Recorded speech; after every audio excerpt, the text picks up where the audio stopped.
हर बार किस्मत को कसूर देना अच्छी बात नहीं। याद रखना, सपने तुम्हारे हैं तो पूरा भी तुम ही करोगे। ना हालात तुम्हारे हिसाब से होंगे और न लोग। कल के लिए सबसे अच्छी तैयारी यही है कि आज अच्छा करो। एक बार की बात है, आकाश में कुछ पंछियां उड़ते हुए समुद्र के उस पार जा रही थी। जैसे ही पंछियां समुद्र के बीचों बीच पहुंची, अचानक तेज की आंधी आई। आंधी इतनी तेज कि रुकने का नाम ही नहीं ले रही थी। चारों तरफ अंधेरा सा छाने लगा। यह देखकर पंछियां घबराने लगी। अब क्या होगा, कहीं हम समुद्र में ना गिर जाएं, इस डर से पंछियां वापस जाने लगी। लेकिन उसमें से एक पंछी थी जो अब भी डटकर मुसीबतों का सामना कर रही थी।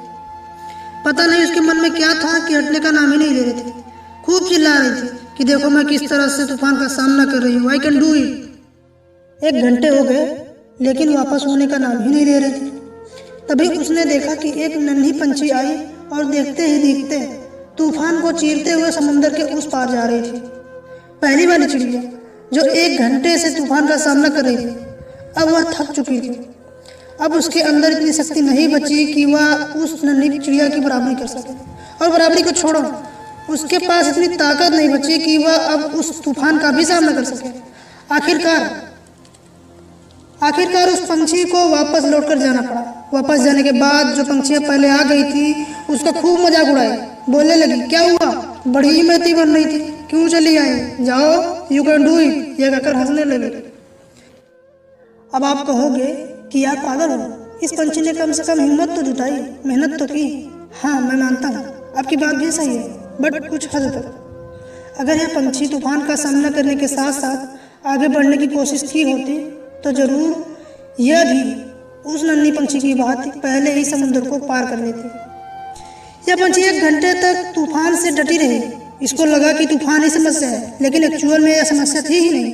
समस्या यह थी कि वह अपने पंख आगे की तरफ बढ़ा ही नहीं रही थी, बस एक ही जगह खड़ी होकर तूफान का सामना कर रही थी। न आगे की तरफ बढ़ रही थी और न पीछे की तरफ, जिसके कारण उसकी समय और शारीरिक ऊर्जा दोनों समाप्त हो गई। आखिरकार उसे थक हार कर वापस जाना पड़ा। इसी पंछी की बात हम लोग भी होते हैं, जो स्ट्रगल तो करते हैं लेकिन नाम मात्र, स्टडी तो करते हैं लेकिन नाम मात्र, जिसके कारण न गुड रिजल्ट आ रहे हैं और न बैड रिजल्ट। और उस पंछी की बात यहाँ पर भी एक नया कंपटीटर आता है और गवर्नमेंट जॉब लेकर चला जाता है। अब भी उस पंछी की बात नए कंपटीटर का सामना नहीं कर सकते, और सामना तो छोड़ो, आप तैयारी भी अब नहीं कर सकते, क्योंकि अब आपके पास टाइम, एनर्जी, मनी सब खत्म है। एक लिमिट टाइम के बाद घर वाले भी थक गए आपको पढ़ाते पढ़ाते, और अंत में आपके पापा जी फोन करते हैं, आजा बेटा घर, हो गई तेरी तैयारी। अब आपके पास भी एक भी शब्द नहीं है कि आप अपनी सफाई दे सको। आखिरकार आप भी उस पंछी की बात उपहास का पात्र बन जाते हो। आपके फ्रेंड्स आपका मजाक उड़ाने लगते हैं। कालबा भैया कहाँ गए थे, इलाहाबाद, कानपुर, अच्छा कोटा गए थे, क्या हुआ, बन गए डॉक्टर, इंजीनियर, पुलिस। अब आपके पास भी कोई जवाब नहीं होता उस पंछी की बात।